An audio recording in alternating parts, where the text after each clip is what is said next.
Magandang araw mga kaibigan. Bigyan natin ngayon ng reaction, opinion itong post ni Teo Moreno 24 minutes ago. Sabi niya, "You're really one of a kind, Martin Romualdez. Just like your trolls, you are good at making stories for demolition jobs." Ito, pahayag ni Congressman Toby Chanco, in-interview siya sa ANC. Tinanong tungkol sa demolition job na binulgar ni Senator Chis Escudero dahil patatalsikin daw siya bilang Senate President by February of 2026 in time for the filing of the next impeachment case laban kay VP Sara. Ito, kinumpirma ni Congressman Toby Chanco mismo. So ito, nakahanap ng kakampi si si Senator Escudero in the person of Congressman Toby Chanco. Pakinggan natin itong interview. May pasaring din si Senate President Chis Escudero. He's been saying that your colleagues there are behind what he says is a demolition job against him. Do you have reason to believe that? So you confirm that? Yes, confirm. It's the same people na tumitira sa akin, yun din ang tumitira sa kanya. No? I mean, this is for another episode. It's a long episode. It's a long story, but pinagdududahan kasi ni Martin na kami ni Chis magkasabwat doon sa supposedly pagtanggal sa kanya. Sabi ko, hindi naman ako close kay Chis. Bakit naman ako ang kami inko-connectan yung dalawa? Wala naman kaming, I mean, yan yung pinagsimula ng lahat na yan. Diba, if you will recall, kanina, I think, dati may mga lumalabas-labas na mga news na kami daw ni Chis parang pinagplanuhan namin siya. And he told me that. Na there was a time kasi hindi na kami nag-uusap niyan eh. Sabi ko, bakit naman ayaw mo kausapin? Kung may problema, mag-usap tayo, di ba? So, sabi niya, may nakadating daw na report sa kanya, na ganito, ganyan. Sabi ko, paano naman ako masasama dyan? Hindi naman kami close ni Chis. Okay, dyan lang muna.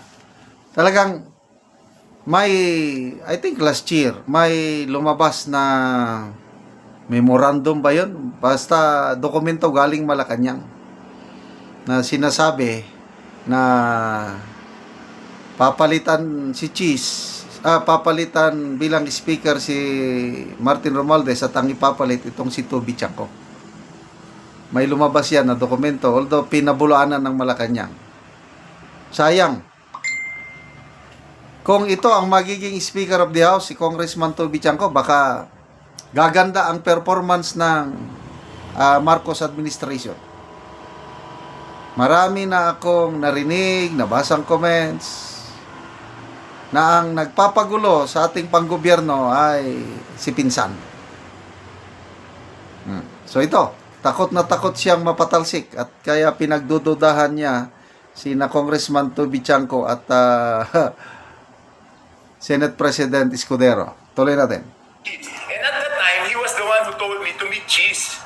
Sabi ko, kaya ko lang naman nakausap si Chis. At yung unang meeting na namin ni Chis noong 2024 was in his townhouse. You can ask Chis.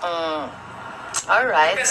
Sabi niya kasi sa akin, kausapin mo si Chis kasi may mga idea siya at tungkol sa kampanya. So, willing siya tumulong. Kaya ako naman, sige, okay, that was before the elections. So doon pa kami nag-meeting sa townhouse niya sa Polo Club.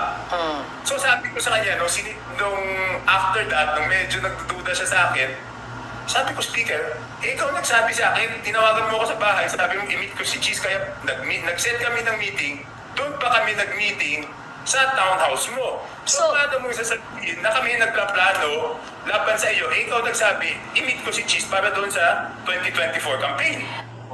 May pasaring din si Senate President Chis Escudero. Ayan. So, confirm. May demolition job talaga galing sa Kamara against kay Senate President Escudero. Talagang gagawin si Chis Escudero ngayon ang balakid balakid nila sa pagpapatanggal kay BP Sara through impeachment. Kasi sa nakita ko lang hindi nila kayang hawakan sa leeg si Chis Escudero. Hindi naman siya pro Duterte. Inamin niya yan sa isang interview. Hindi ko gusto si Sara, sabi niya. And very, very honest. Hindi ko gusto. Kaya lang, pagdating sa impeachment, kung ano ang naayon sa batas, yun ang gagawin natin. Kaya nanalo siyang Senate President. Dahil sa kanyang prinsipyo na kung ano ang naayon sa batas, sundin lang. Kaya nga, sinuportahan yung Duterte Black. 7 yan, Full all-out support sila kay Chis na Senate President dahil sa kanyang prinsipyo pagdating sa impeachment. Good. Next year, umamin na si yung House spokesperson, Attorney Bukoy. Nagsabi na siya na they will file another impeachment case February next year. So, ang balakid, number 1, Chis Escudero. So ito, bantayan ninyo mga demolition job. Marami na akong nababasang article sa mainstream media. Poros nagbibigay ng question mark bahid sa integrity ni Chis Escudero, lalo na yung flood control projects na yan. Willing naman si Chis Escudero na yung mga 15 contractors na binulgar ng Pangulong Marcos Jr., ang isa doon, campaign donor niya noong 2022, willing si Senator Escudero na imbestigan niya ng Blue Ribbon Committee. So, ibig sabihin, wala siyang itinatago. Kasi kung may itinatago siyang masama, sabihin niya, siya nang balakid, siya nang mag-stop sa investigation. So, habang nandyan si Senator Chis Escudero, makakaasa tayo, patas ang labanan. Kaya, wag po tayong mabahala, tayong nagmamahal kay BP Sara sa mga Duterte.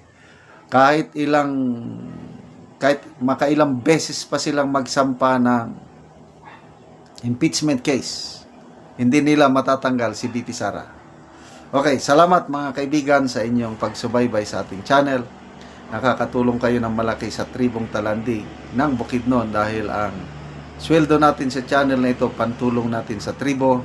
Sa ngayon, namimigay tayo ng livelihood assistance, nagpapatanim ng saging lakatan at Arabica coffee. Panoorin nyo ang video na ito. Anak ko sa area ni Manang ug ni Manoy kay nagaabono sila sa ilang kape nga ilang tanom. So duha ka bangag. Tagtunga sa kutsara. So isa ka kutsara tagtunga-tunga ang isa ka bangag. O karon mao na ni ang itsura sa kape ni Manoy Boy nga isa pa ka bulan. Naanay mga salingsing. So nindot na gyud nga tan-aw.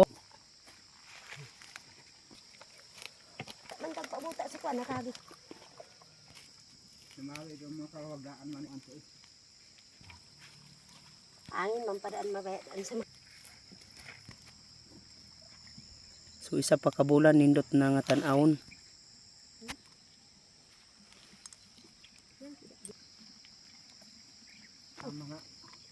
kape di ba?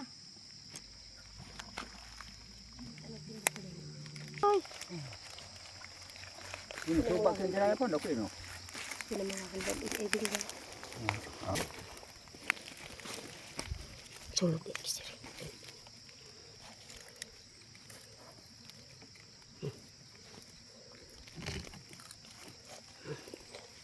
O karon human sa pag-abono nag-spray na pod si Manoy.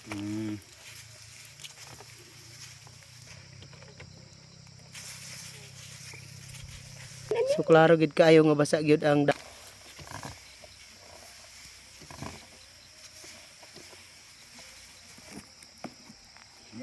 Salamat lang.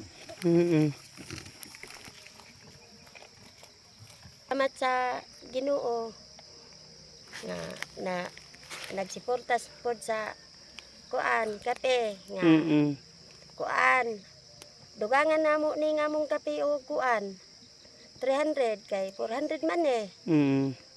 Para masigo nga 700. Oh, kay aron mahaas mi sa kalisod o makarambis na pud mi. Oo. Kaloy-an mi sa Ginoo. Salamat kay nang. Salamat sa